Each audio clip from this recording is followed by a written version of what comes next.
अस्सलाम वालेकुम। तो यहाँ पर आज है सहरी का दिन, तो पहला रोज़ा है हमारा। तो माशाल्लाह माशाल्लाह, और मेरे घर की तरफ से आप सबको ना रमज़ान की दिली मुबारकबाद। और हमारे लिए तो सबसे मेन फेस्टिवल रमज़ान ही है। ईद की भी इतनी एक्साइटमेंट नहीं होती जितनी रमज़ान की होती है। कौन कौन एग्री करता है मुझे कमेंट में ज़रूर बताइएगा। तो यहाँ पर मैं आ गई थी किचन में थोड़ी बहुत प्रिपरेशन कराने सिस्टर के साथ, क्योंकि सिस्टर यहाँ पर खाना बना रही है। तो जो चुटुर पुटुर काम होते हैं ना, वो मैं करने जा रही हूँ। और क्योंकि फ्रीज से अभी बन रही है, फ्रीज से निकला था ये बटर, तो इसलिए मैंने इसको रख दिया थोड़ा मेल्ट होने के लिए। तो ये यहाँ पे अभी मेल्ट हो जाएगा तभी लग पाएगा।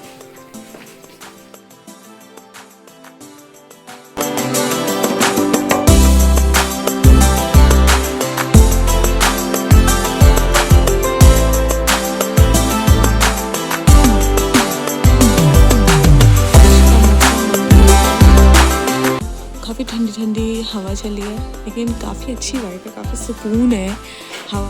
और यहाँ पे हमने लगाई थी इतनी रात तक ये सारी लाइट्स, जो कि अब कारगर हो रही है। मतलब जैसे ही हम उठेंगे ना सैली करने के लिए, वैसे ही ये लाइट्स ऑन हो जाएंगी, ताकि बाहर वालों को पता चल जाए कि अब ये लोग उठ चुके हैं।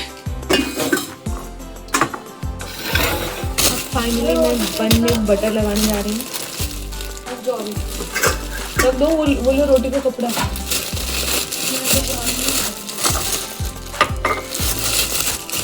तेरे मुंह पे चाट रख के मारूंगा मैं। हमने घर में तो ऐसा कुछ नहीं हो रहा। चुप रहो, होता है। तो ना हमारे हाथ कम चलते हैं और मुंह ज़्यादा चलता है। तो यहाँ पे हम लोग बातें करते करते जो है वो सारे काम कर रहे थे। लेकिन मुझे लगता है कि ये सिर्फ अम्मी को लगता है, असल में ऐसा नहीं है। हम लोग काम भी करते हैं और साथ ही साथ बातें भी कर लेते हैं। अब 4 बर्तन जहाँ पे वहाँ पे आवाज़ तो आएगी। मैं लगाने लगी थी बन में बटर और सिस्टर उधर रोटी बना रही थी। तमीज़ ही नहीं है हमको वीडियो बनाने के सामने सारा सामान रखा। वाह नहीं वाह, क्या है अब तो पूछा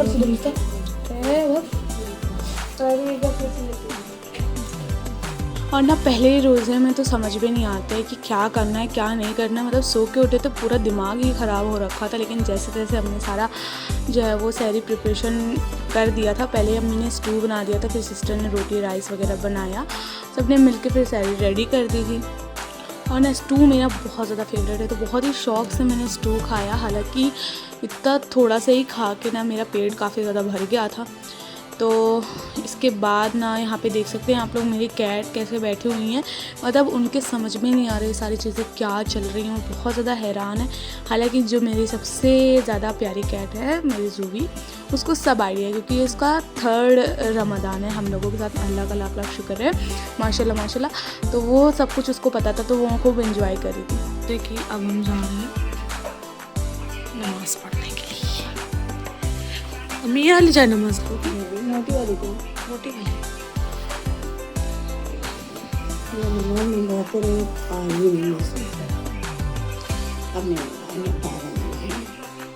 तो अभी तो रमज़ान शुरू ही हुआ है और अभी फर्स्ट सहरी हमारी। तो इतनी ज़्यादा नींद लग रही है ना। ऐसे तो हम लोग सोते नहीं हैं रमज़ान भर, मतलब सहरी के बाद ही सोते हैं। अभी सो के उठे थे, उसके बाद सहरी करी थी, फिर भी बहुत ज़्यादा नींद लग रही है। अभी जल्दी से पारा पड़ते हैं। सहरी वगैरह करने के बाद हम सो गए थे। तो सो के उठने के बाद जो हमारा मामूल का काम रहता है ना, जो किसी भी दौर पे पीछा नहीं छोड़ता है, तो हम वही करने लगे थे। वैसे तो सिस्टर्स होती है तो काम हो जाते हैं, हो क्या जाते हैं, मतलब सब मिलजुल के कर लेते। लेकिन छोटी सिस्टर स्कूल और बड़ी सिस्टर अपने कॉलेज वगैरह गई थी, और मेरा भी कॉलेज था, पर मेरी हिम्मत जो है वो जवाब दे रही थी, तो हम गए नहीं। उसके बाद जो है वो हमें नहाना था, क्योंकि पहला रोज़ा है, तो ऑफकोर्स न्यू ड्रेस हमें वेयर करना था। हमने सिल के रखा था, तो इसको हमने निकाला, आयरन वगैरह किया, और अब हो रहा है नमाज़ का टाइम। हम नहा के आ गए थे, तो फिर यहाँ पे नमाज़ अदा करी। और ये पहला रमज़ान है जब हमने अपने सिले हुए सूट से रमज़ान की शुरुआत की है। तो ये बहुत ज़्यादा अम्मी के पूरे सपोर्ट के साथ हमने ये सूट सिला था। कैसा लग रहा है मुझे कमेंट में ज़रूर बताइएगा। और काफ़ी मेहनत लगी थी, आधे से ज़्यादा काम तो इसमें मेरी अम्मी ने ही कर दिया था, लेकिन मैंने भी काफ़ी कुछ किया था इसको। और यहाँ पे पनीर आ गया था, पापा लेकर गए थे पनीर। रेसिपीज़ वगैरह में यूज़ हो जाएगा ये। तो अब देखते हैं कौन सी रेसिपी में ये यूज़ होता है। अभी इसे उठा के रख देंगे कवर करके अच्छे से, क्योंकि अभी थोड़ा टाइम है इफ्तार की प्रिपरेशन में, तो इसलिए। वैसे तो मैं हर बार रमज़ान से पहले ना करती हूँ इफ्तार की प्रिपरेशन करती हूँ, लेकिन इस बार हमने सारी चीज़ें इग्नोर करी क्योंकि हम काफ़ी लास्ट टाइम तक के सफाई करते रह गए थे, तो इसीलिए। ये वेस्ट बोलते हैं इसको, क्या बोलते हैं वेयर करने के लिए। ये कुछ ऐसी है जो कि बहुत सुंदर लगती है और मेरी फेवरेट है। मैं काफ़ी टाइम से इसको संभाल के रखा हुआ था, लेकिन अब मुझे ठंड लग रही है, मैंने सोचा कि अब भी नहीं पहना तो कब पहना, क्योंकि सर्दी तो जा ही रही है, तो इसलिए मैं ये वेयर करने वाली। तो मैं थोड़ी देर सो गई थी और हमारा सिलेंडर ख़त्म हो गया। बिल्कुल 5:40 पे हमारा सिलेंडर आया, बिल्कुल बस 20 मिनट बचे हुए थे इफ्तार के प्रिपरेशन के लिए। हमने कुछ भी नहीं प्रिपेयर करा था, तो इसलिए फिर हमें जल्दी जल्दी में जो भी समझ में आया वो हमने बनाना चालू करा। सबसे पहले तो चुर्री पापड़ एक बेस्ट ऑप्शन है। अब हमें समझ में आ रहा है कि चुर्री पापड़ क्यों रखे जाते हैं, मतलब बिल्कुल लास्ट मोमेंट पे यही चीज़ होती है जो अब बन जाती है। उसके बाद पकोड़ों के लिए बेसन हमने जो है वो फेंट लिया, क्योंकि अब मैंने पहले से ही सब कुछ कट करके रखा हुआ था, लेकिन सिलेंडर ख़त्म हो गया था। तो हमारे साथ पिछले रमज़ान भी ऐसा हुआ था, चांद रात वाले दिन ख़त्म हुआ था। इस बार जो है ठीक रमज़ान के दिन ही ख़त्म हुआ, पहले रमज़ान में। पर कोई बात नहीं, अल्लाह का शुक्र है सिलेंडर आ गया, तो हमने जल्दी जल्दी में जो भी बन पाया हमने बनाया। सारी इफ्तारी 10 मिनट में बनाने का, तो हम दोनों लगे हुए हैं यहाँ पे। आप क्या बना रहे हैं? आप क्या बना रहे हैं?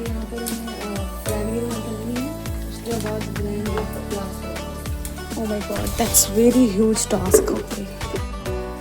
तो अभी हमें डालना है जैसे तैसे करके इसमें नमक, क्योंकि हम बना रहे हैं पानी पूरी का मसाला। तो थोड़े से पापड़ यहाँ पे फ्राई हो चुके हैं, तो मैंने यहाँ पे मसाले में आलू लिया है, काला चना, धनिया जीरा पाउडर डाल दिया है, इसमें डाल देंगे लाल मिर्ची। अरे वो किसी ने पूरा कुकिंग करते करते अजान हो गई थी, फटाफट से आके बैठे यहाँ पे और फिर खजूर से अपना पहला रोज़ा खोला। अल्हम्दुलिल्लाह अल्हम्दुलिल्लाह काफ़ी आसानी के साथ पूरा रोज़ा हमारा कंप्लीट हो गया। बस लास्ट मोमेंट पे जो हौश पौश क्योस मचा है ना, मैं आपको क्या बताऊँ।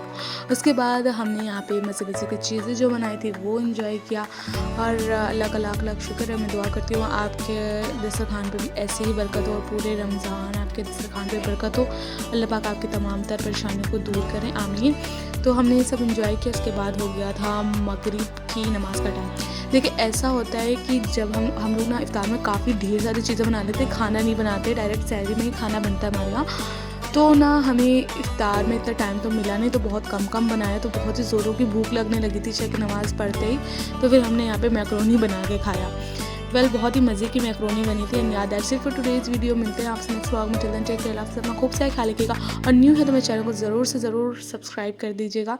आपके सपोर्ट की मुझे इस टाइम पे बहुत ज़रूरत है। मैंने रमज़ान के पाक महीने में ये न्यू जर्नी स्टार्ट की है। अल्लाह हाफिज़, बाय।